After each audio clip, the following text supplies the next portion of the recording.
hard to create enough spiritual impressions to counteract the material impressions that we pick up every day.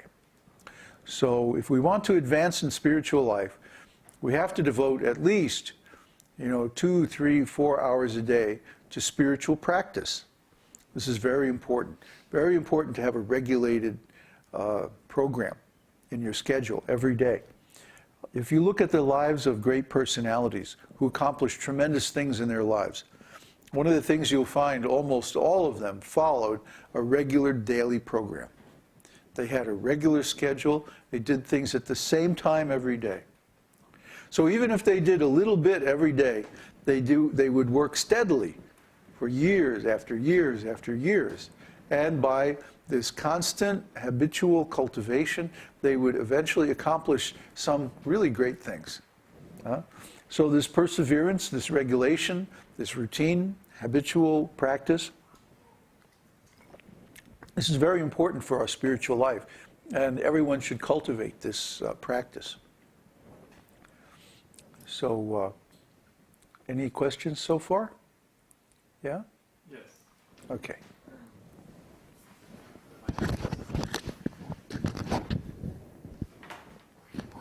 Sounds like. Okay. John Andre. You know who's he? No, I don't know, John. He says he's been coming to the site for a year or more. Oh, really? Since we started. I don't remember. But he hasn't done many posts, yeah.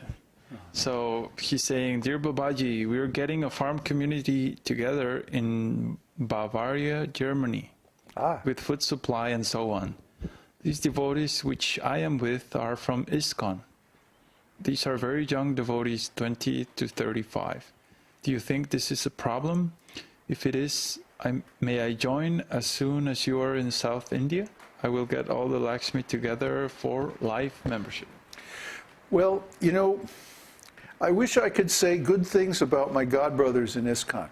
I wish I could say that they were honest, straightforward in their dealings, and always fair. I wish I could say that they were all self-realized and that they strictly follow Srila Prabhupada's instructions. I really wish I could say that I consider them my friends, and most of all, I wish I could say that I felt that there was a loving relationship between us. Unfortunately, I can't say any of those things, because it wouldn't be true. I think you will find from experience that whenever you get involved with ISKCON devotees, there's going to be some trouble. And you're going to wind up with some heartache.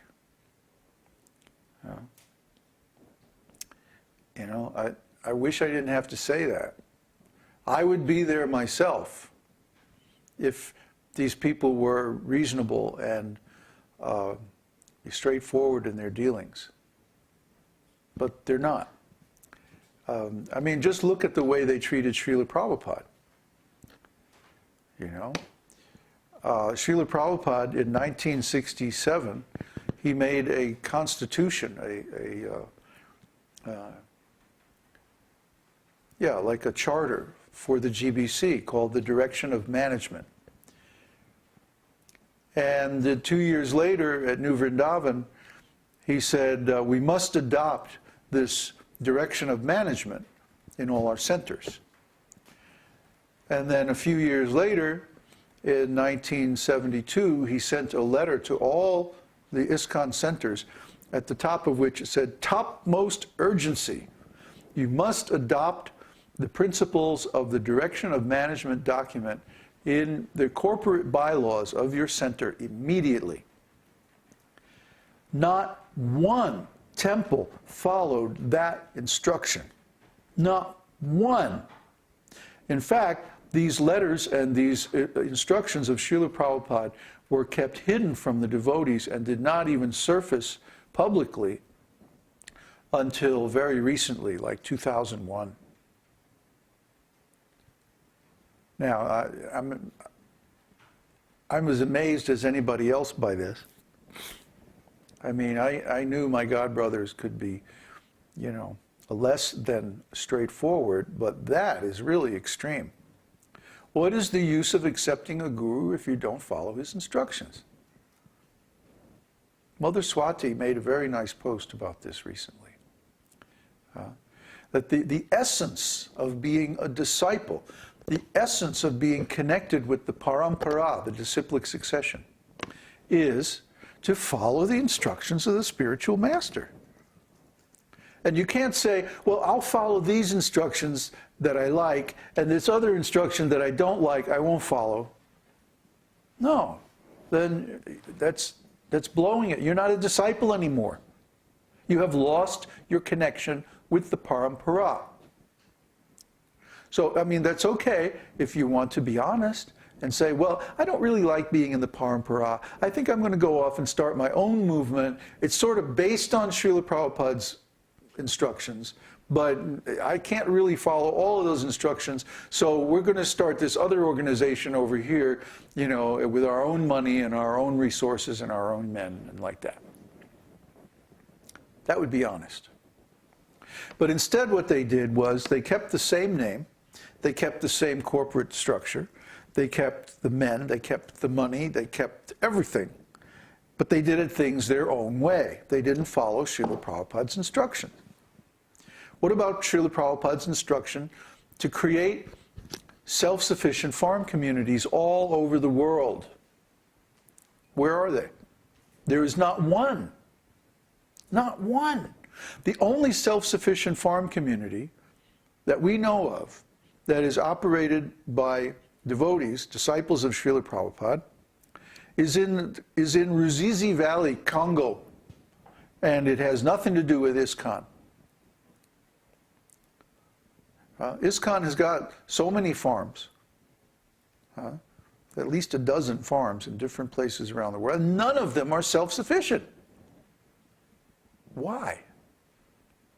Because the managers think that it's more important to send the devotees out to collect money than to actually make a self-sufficient farm community of simple living and high thinking.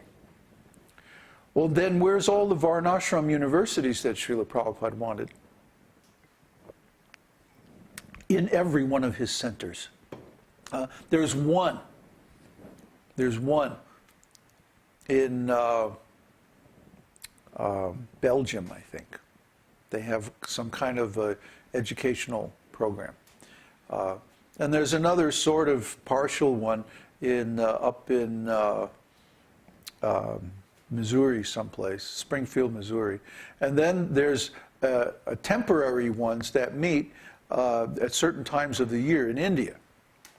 So they have a few classes. But they don't have, nobody has the complete program that Srila Prabhupada wanted except for our University of Higher Knowledge.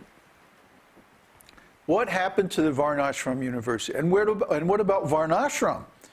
Are there any centers where Varnashram is actually implemented? No. No. Except in our group. In our bridge community, we implement Varnashram. And we have a program for training people gradually from Shudra all the way up to Brahmanas and Sannyasis. And then what about the shameful record of the ISKCON gurus? Out of the 11 original new gurus after Srila Prabhupada, only 2 of them are still even devotees. And one of them just had a serious stroke, and the other one is advocating gay marriage. So, you know, how can you say that any dealings with these people are going to come out as anything but a disaster?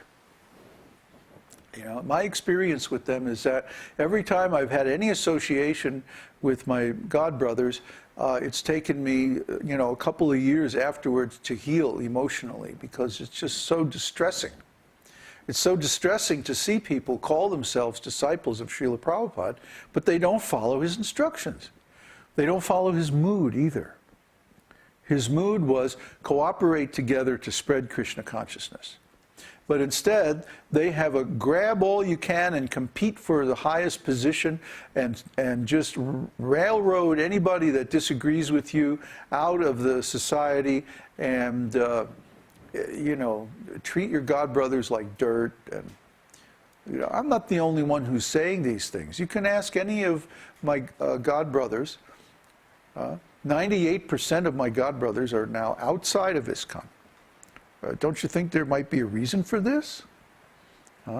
The deal that we thought we had was that we would be able to live in ISKCON and practice and teach Krishna consciousness our whole life, and then retire in a very nice community and simply go back to Godhead. But instead, we were forced out, we were betrayed,